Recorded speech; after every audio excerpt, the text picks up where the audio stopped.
Capítulo 16. Conclusão. Podem supor que escrevo isso com compostura. Longe disso. Não posso pensar nisso sem agitação.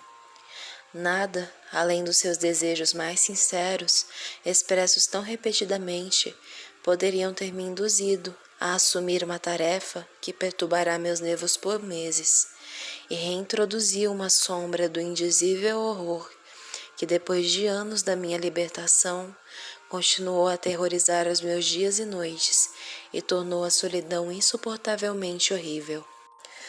Deixe-me acrescentar uma ou duas palavras sobre aquele curioso barão von der Berg, a cuja curiosa erudição somos gratos pela descoberta do túmulo da Condessa Micala. Ele residia em Gratz, onde, vivendo de uma pequena renda, que era tudo o que restava das grandes propriedades da sua família na Estíria Superior, e se devotou à investigação detalhada e laboriosa da tradição do vampirismo. Ele tinha todos os grandes e pequenos trabalhos sobre o assunto ao alcance das mãos, entre os quais lembro-me de apenas alguns que foram emprestados ao meu pai. Ele tinha um volumoso resumo de todos os casos judiciais, dos quais extraía um sistema de princípios que parece governar a condição do vampiro, alguns sempre e alguns apenas ocasionalmente. Posso mencionar, de passagem, que a palidez mortal atribuída àquele tipo de morto-vivo é uma mera ficção melodramática. Eles apresentam, no túmulo, e quando se mostram na sociedade humana, a aparência de uma vida saudável. Quando expostos em seus caixões, exibem todos os sintomas que comprovaram a vida vampiresca de há muito falecidos, como a Condessa de Karnstein. Como eles escapam de seus túmulos e retornam para eles durante certas horas todos os dias, sem deslocar a argila ou deixar qualquer traço de perturbação no estado do caixão ou das mortalhas, sempre foi considerado completamente inexplicável. A existência anfíbia do vampiro é sustentada pelo seu sono diário no túmulo. Sua horrível luxúria por sangue vivo proporciona o vigor da sua existência desperta.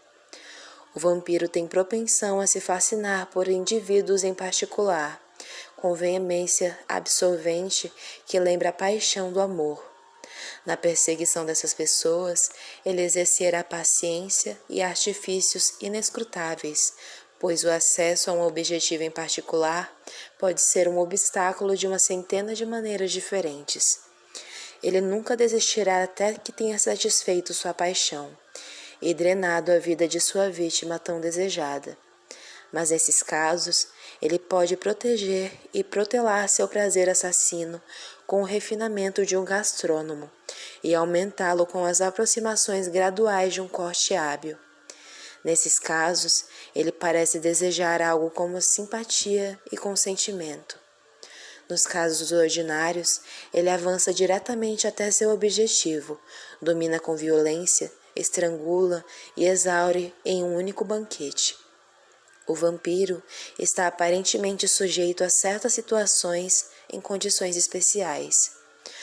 No caso em particular que relato, Micala parecia ser limitada a um nome, que se não fosse seu nome real, devia ser pelo menos um que produzisse e reproduzisse sem omissão ou adição de uma única letra, aquelas que o compõem na forma de anagrama, como dizemos. Carmila fez isso, Milarca também.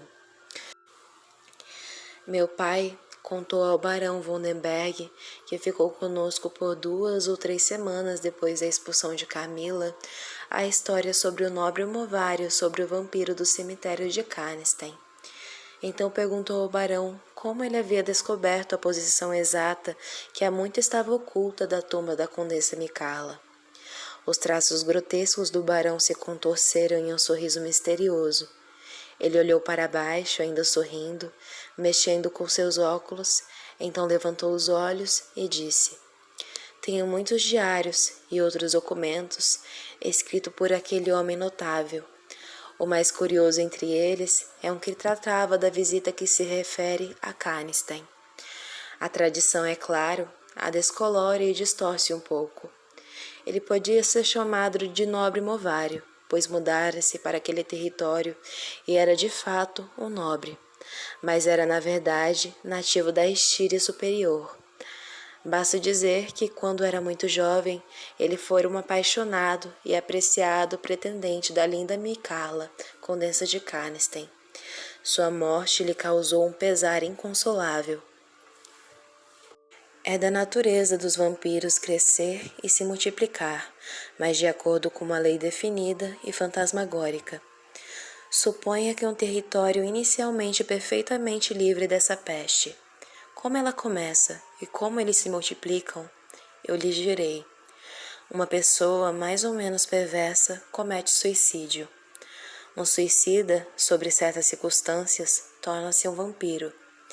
Esse espectro visita os vivos em seu sono. Eles morrem e quase invariavelmente tornam-se vampiros depois de enterrados. Isso aconteceu com a linda Micala, que foi assombrada por um desses demônios.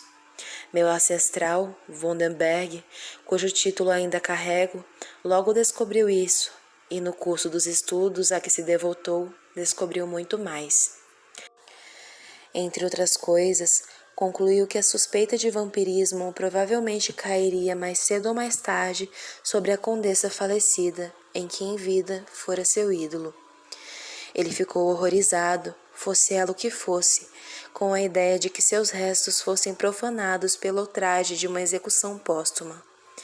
Ele deixou um curioso documento para provar que o vampiro, quando é expulso da sua existência anfíbia, é lançado em uma existência ainda mais horrível, e resolveu salvar a sua amada Micala daquele destino.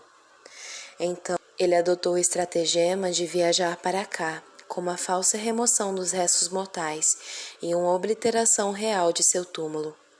Quando envelheceu e do vale dos anos olhou para trás, para as cenas que estava deixando para trás, considerou em um estado de espírito diferente o que havia feito e foi tomado pelo horror.